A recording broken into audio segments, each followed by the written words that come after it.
Vamos a mais um passo rumo à aprovação. A equação diferencial que descreve o movimento harmônico amortecido pode ser escrita da seguinte forma: m d2x dt2 é igual a menos kx menos b dx dt.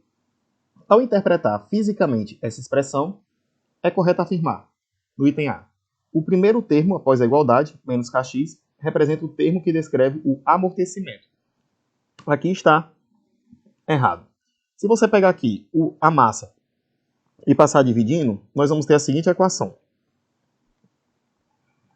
d2x dt2 é igual a menos k sobre m x menos b sobre m dx dt.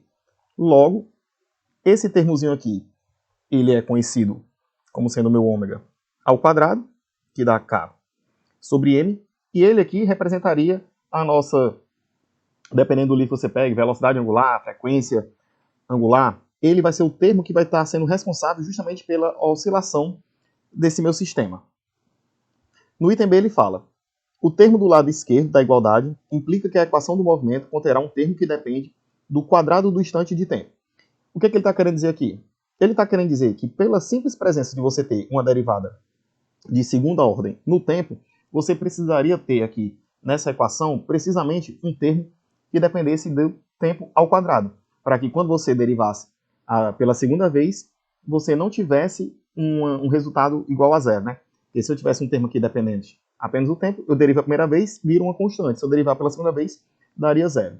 Só que isso aqui não está correto pelo seguinte fato: essa minha função x, que vai ser derivada, que depende do tempo, ela pode estar vindo com a dependência do tempo por meio de uma exponencial, pode ser, por exemplo, uma constante elevado a um AT, ou menos AT, né? Então, colocar aqui mais ou menos AT, que garantiria que você tinha várias derivadas, ou poderia estar associado a uma função do tipo cosseno, de chamar aqui de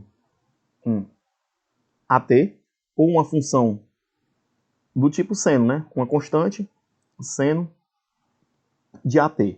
Qualquer uma dessas funções, eu tenho uma dependência aqui apenas do tempo em primeira ordem e me garantiria, ainda assim, uma derivada segunda. No item C, ele fala: o valor numérico em módulo do primeiro termo após a igualdade é superior ao módulo do segundo termo em qualquer instante de tempo. Ele está querendo dizer aqui que esse termo kx vai ser, k no caso, vai ser sempre maior do que o b. Isso aqui não é verdade, né? Vai depender da questão de como o sistema está sendo tratado, qual é o tipo de amortecimento que você vai estar expressando. Não tem como você colocar isso aqui como sendo uma verdade absoluta, então aqui estaria errado, né? No item D, ele fala: o sinal negativo do segundo termo após a igualdade, menos b dx dt, significa que a força sempre contrária ao movimento. Isso aqui está correto, porque a gente está falando aqui do caso em que eu tenho um movimento harmônico amortecido. Se esse termo que causaria o amortecimento estivesse na mesma direção e no mesmo sentido desse meu deslocamento, ao invés de eu estar amortecendo esse meu movimento, eu estava forçando, fazendo com que ele pegasse, por exemplo, amplitudes cada vez maiores. Então, esse sinal negativo vem justamente para que eu tenha o amortecimento desse meu sistema.